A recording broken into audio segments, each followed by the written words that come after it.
Smoking causes cancer. Smoking kills. പുകവലി അർബുദത്തിന് കാരണമാകും.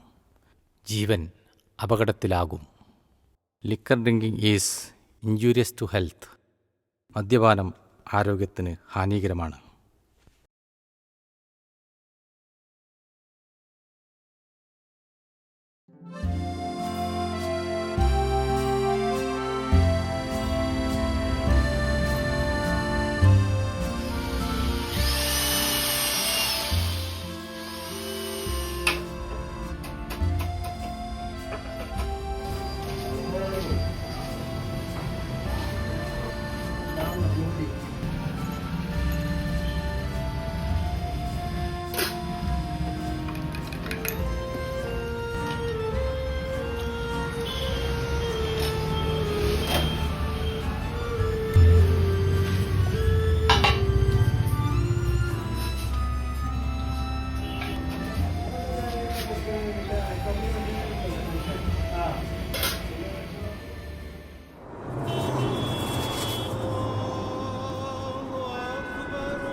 The innermost part of the tooth, a soft connective tissue.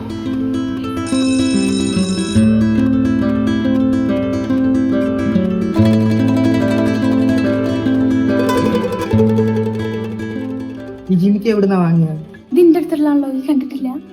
കണ്ടിട്ടുണ്ടെങ്കിൽ ഞാൻ ചോദിക്കുവോ? എന്തായാലും നല്ല ഭംഗിയുണ്ട്.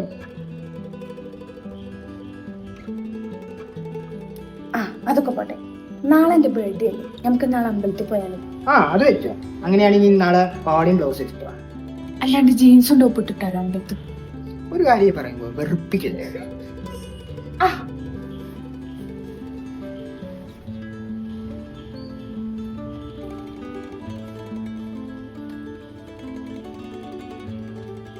ഇഷ്ടായോ? ഓ പിന്നെ ആ അച്ഛൻ വന്നു. എന്നാ ഞാൻ പറഞ്ഞേ, ഇപ്പൊ നാളെ കാണാം. ഓ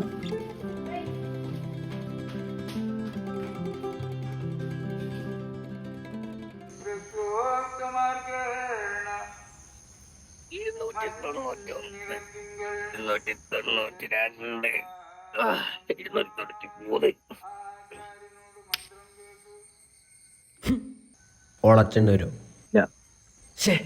വെറുതെ 300 പുഷപ്പെടുത്ത്.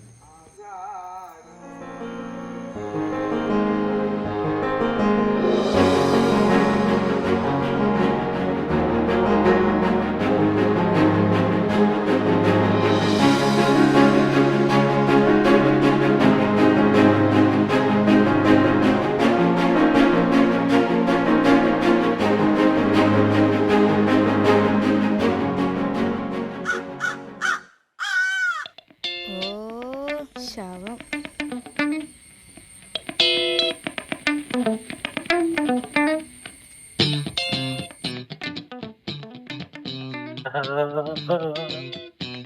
എന്താടാ?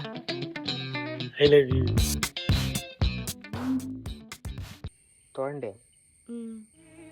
മലർവാസം പോലെ നീ വന്നായി, മഴത്തൂളി പോലെ മനം നനയ്ക്കായി, നദിയോടും പോലെ കനവ് കൊണ്ടായി, എന്നുള്ള മുഴുവതും നീ നിറപ്പിനായി.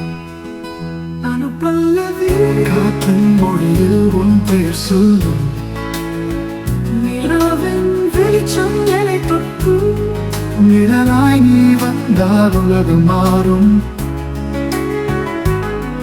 நிறைவாய் நீ என்று என் மனம் கூறும்.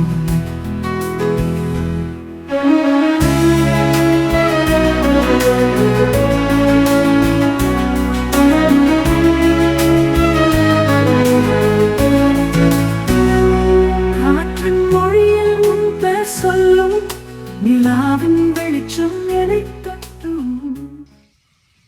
എനിക്കൊരു കാര്യം പറയാനുണ്ട്. ഇതെങ്ങോട്ടാ കൊണ്ടുവന്നേ? ഇങ്ങോട്ട് വാ.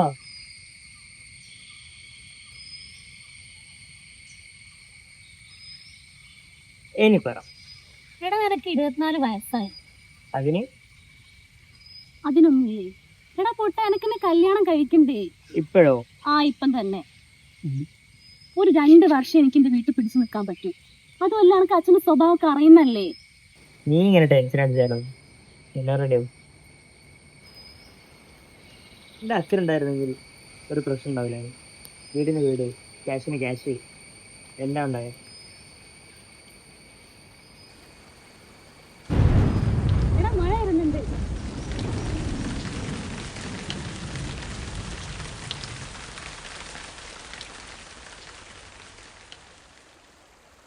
എന്നിട്ട് പോണ്ടേ? പോണോ? பல்லவி உன் கண்களில் நான் தொலைந்தேன், உன் சிரிப்பில் உயிர் கொஞ்சினேன், உன் நிழலில் வாழ்ந்து கொண்டேன், உன் காதல் ராகம் பாடினேன்.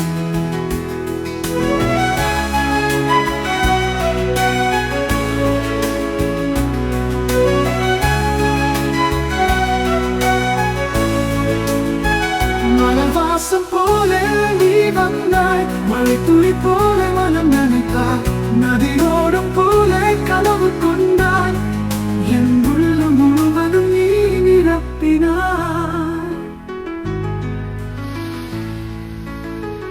அனுபல்லவி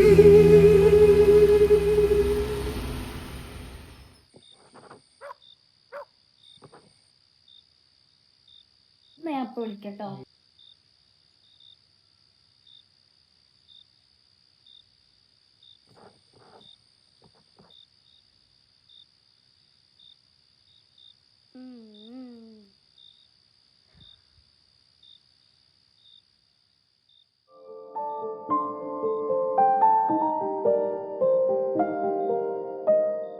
കേരളത്തെ ഞെട്ടിച്ച പാതിവില തട്ടിപ്പിൽ 1.5 ലക്ഷത്തോളം ആളുകളെ കബളിപ്പിച്ച് 500 കോടിയിലേറെയാണ് തട്ടിയെടുത്തത്. കേരളത്തിൽ പലയിടത്തും വിവിധ പോലീസ് സ്റ്റേഷനുകളിലായി 1400ഓളം പരാതികളാണുള്ളത്. തട്ടിപ്പിന്റെ ഗൗരവം മനസ്സിലാക്കിയായിരുന്നു സർക്കാർ ക്രൈംബ്രാഞ്ചിന്റെ പ്രത്യേക സംഘത്തെ നിയോഗിച്ചത്. ക്രൈംബ്രാഞ്ച് കൊച്ചി SP MJ സോജനായിരുന്നു സംഘത്തലവൻ. തട്ടിപ്പിന്റെ മുഖ്യ സൂത്രധാരന്മാരായ Saigram trust executive director KN Anandakumar, Ananthakrishnan എന്നിവരെ അറസ്റ്റ് ചെയ്തു. ഇതിനിടെ ഇക്കഴിഞ്ഞ ജൂണിൽ MJ സോജനെ വിജിലൻസ് സ്പെഷ്യൽ സെല്ലിലേക്ക് സ്ഥലം മാറ്റി. പിന്നാലെ കേസുകളെല്ലാം ഇനി അതാത് ക്രൈംബ്രാഞ്ച് യൂണിറ്റിന് കീഴിൽ അന്വേഷിച്ചാൽ മതി എന്ന തീരുമാനത്തിലേക്ക് സർക്കാർ എത്തി. കേസുകളെല്ലാം ഒറ്റ FIR-ൽ രജിസ്റ്റർ ചെയ്യണമെന്ന് ആവശ്യപ്പെട്ട് ആനന്ദകുമാർ ഹൈക്കോടതിയിൽ നൽകിയ ഹർജിയിലാണ് പ്രത്യേക സംഘമില്ലെന്ന് സർക്കാരിന്റെ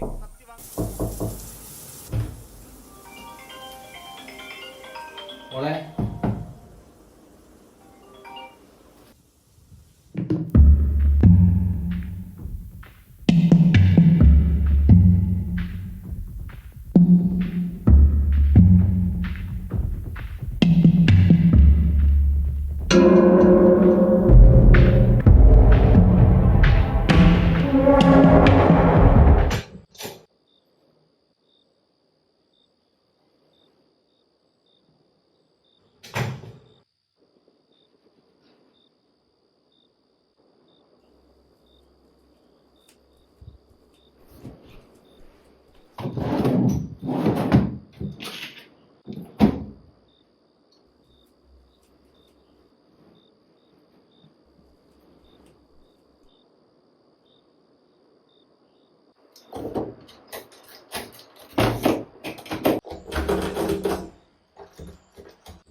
എന്താ എന്താ ഏട്ടാ പ്രശ്നം? നിങ്ങൾ നിങ്ങളെ മോനെ വിളിക്ക്. എനിക്ക് ഓനോടാ സംസാരിക്കാനുള്ളത്. വിളിക്കാനാ? മോനെ ആദി, നീ ഒന്നും കൂടി വേഗം.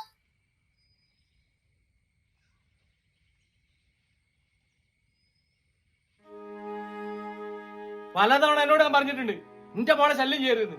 കൊറേ കാലം എന്റെ ശല്യോ. മോളെ നിന്റെ മോളാ, ഞാൻ പറയുന്നത് മാത്രമേ ഓള് കേൾക്കൂ. എന്നെപ്പോലെ ഒരുത്തന്റെ കൂടെ അഴിഞ്ഞാടി നടക്കുന്ന പെണ്ണല്ലോ എന്റെ മോള്. നിന്റെ മോള് വന്ന് പറഞ്ഞാ ഇനി ഓളെ ശല്യം ചെയ്യുന്നുണ്ട്.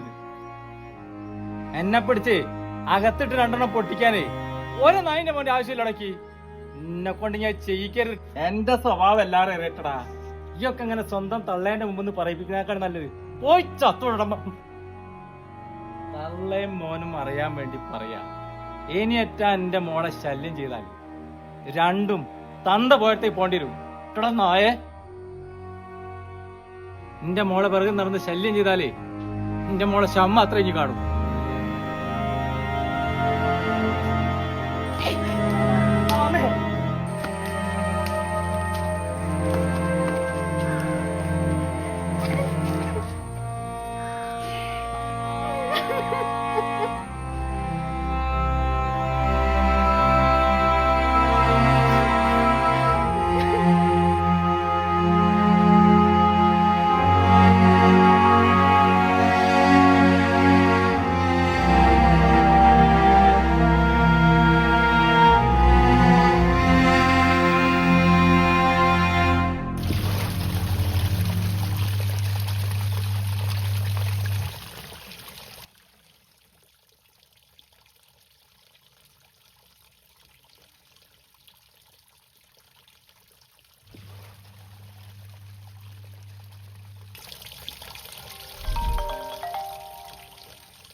എൻ്റെ മോൻ്റെ അടുത്തവൻ പോയിക്കുന്നു. അനക്ക് വേണം ഇനിയും പോയിക്കോ.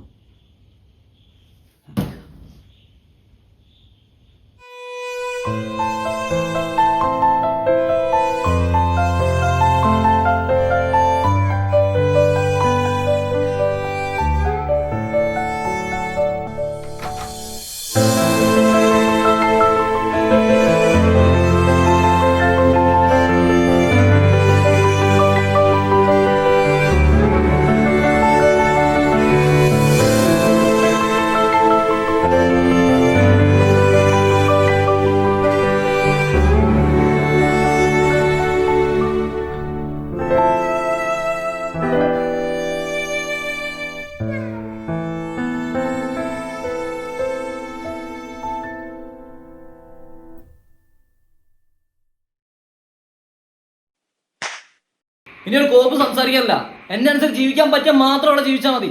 കുറെ കാലം ഇത് സഹിക്കുന്നത്. എന്റെ തന്തേനോടൊന്ന് പറഞ്ഞേക്ക്, അയാളെ ഞാൻ വേറെ വന്ന് കണ്ടോളാന്ന്. മനസ്സിലായില്ലേ?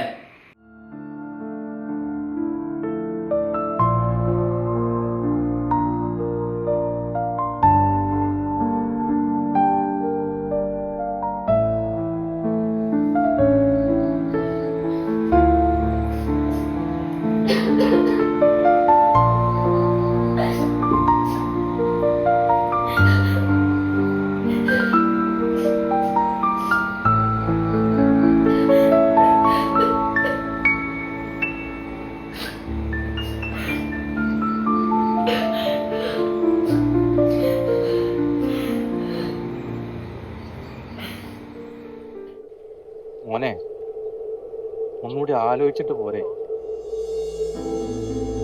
വേണമെങ്കിൽ അച്ഛൻ അങ്ങോട്ട് വരാം. മോനെ, ഞാൻ പറയുന്നൊന്ന് കേക്ക്. നിങ്ങളാ ഓരോന്ന് പറഞ്ഞ് അവളെ കണ്ടിട്ടില്ല. ഇനി വേണ്ട.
ഇരിക്കല്ലേ.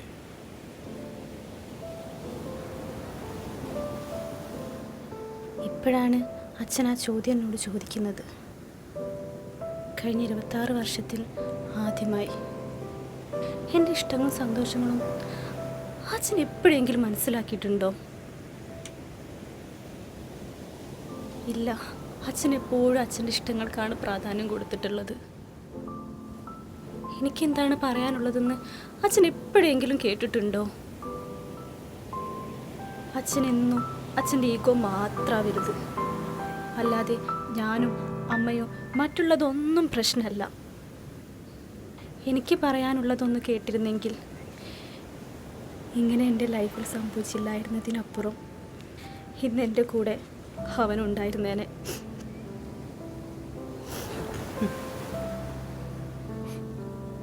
എൻ്റെ ജീവിതം ഇങ്ങനെ ആകാനാവും വിധി. ഞാനിങ്ങനെ ആവാൻ കാരണം അച്ഛൻ മാത്രമായിരുന്നു. പക്ഷേ ഒരിക്കലും ഞാൻ അച്ഛനെ തള്ളിപ്പറയില്ല.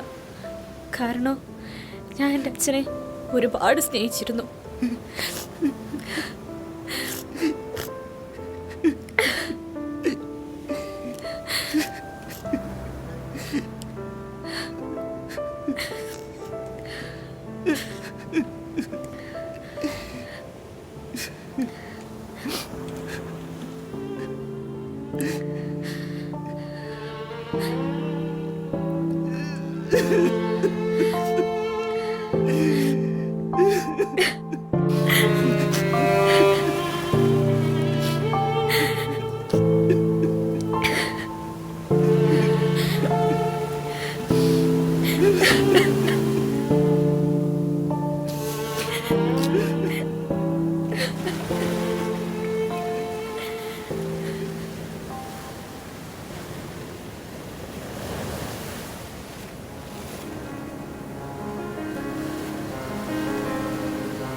നമുക്ക് ഏറ്റവും ഇഷ്ടപ്പെട്ട ഒരാൾ നമ്മുടെ ജീവിതത്തിൽ ഇനിയുണ്ടാകില്ല എന്ന തിരിച്ചറിവാണ് പിന്നീട് അങ്ങോട്ടുള്ള ജീവിതത്തിലെ ഏറ്റവും വലിയ വേദന.